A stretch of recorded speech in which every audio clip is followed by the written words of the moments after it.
I want to give you some pointers on a still life. So before I get started, I just want to show you my still life that I'm going to do of art supplies with a paintbrush, a dirty cup of water, and a glue bottle. Now the reason I showed you that before is because the direction that you're sitting changes what the objects look like. So if I am looking from above, my drawing would look completely different. Now I'm going to give you some pointers on this. What you draw is up to you. How many objects you draw is up to you if you decide to draw a still life. What you do with your still life afterwards is up to you. You can color it in with drawing materials or painting materials or even collaging materials. It's completely your choice. I also have a list available of different still life ideas for you. Um, it is not a complete list. You can certainly add more to it, but if you're stuck and you're like, I don't know what I should draw in a still life, you can look in your binder and say, oh, look, I can draw some plants and some seashells and maybe some toys and games. Okay, that said, I want to give you a couple tips.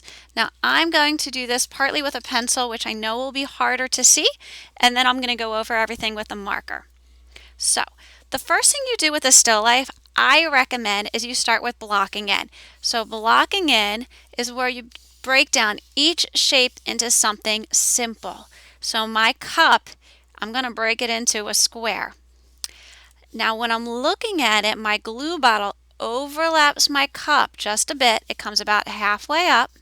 Not halfway up, a little bit higher than my cup. They don't start at the same bottom level because my glue bottle's farther back.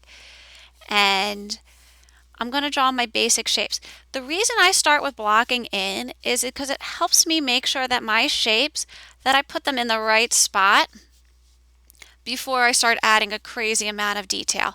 Because you know how it is. You start doing all this detail and then you're like, oh no, I put it in the wrong spot. It's the wrong way. And it makes you really upset to have to erase it all. So if I start like this, I know about how big I'm going to make my cup. Now my hard one here is my paintbrush because it goes on an angle. So I'm going to use my pencil, and I know you can't see this exactly what I'm doing, but I'm turning my pencil on an angle and I'm lining it up so that I know exactly the angle I should draw my paintbrush based on my pencil. And my paintbrush is so long it's probably going to go off my paper. Now you want to draw these blocking in lines fairly light because you are going to erase it.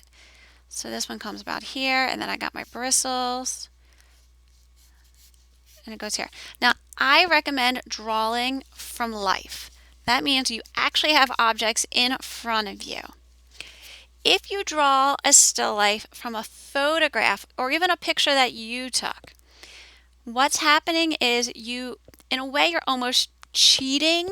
And I hate to use the word cheating, but you're kind of cheating because you're taking some of the hard work out of it of trying to see your overlapping and the space that's involved with it.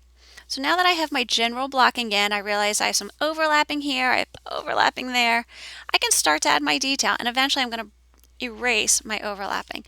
So what I'm going to do is, just for now, I'm going to switch to a marker.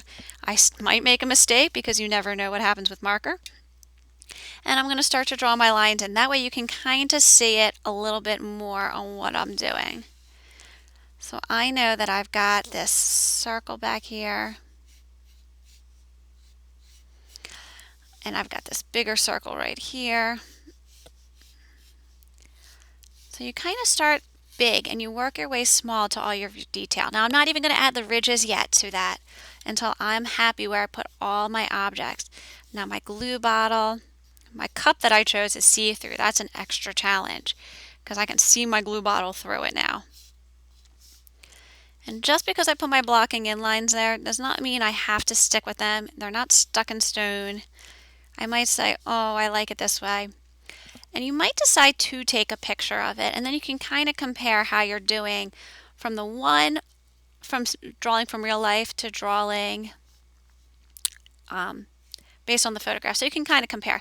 And that way also, if your project happens to take more than a class period, you remember exactly what objects you used and how you had it set up, which is kind of important because there's a lot of students who might be using these supplies. You never know. So you guys kind of get the idea. I'm going simple, and then I'm going to keep adding more and more detail to it. Now I notice that my handle of my brush kind of does one of these.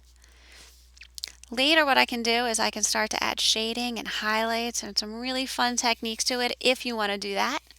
But again, you don't have to because it's your project. I'm just giving you some pointers. All right, my friends. That is the basics of how to draw a still life. Pay attention to overlapping. Pay attention to where things are placed, where the bottom of the objects start compared to one another. Start with blocking in, and then remember you can always go back and you erase it later. So my blocking in lines, I no longer need them. I'm going to erase it before I start adding my detail so I don't erase the wrong thing by accident later. All right, and have fun creating a still life.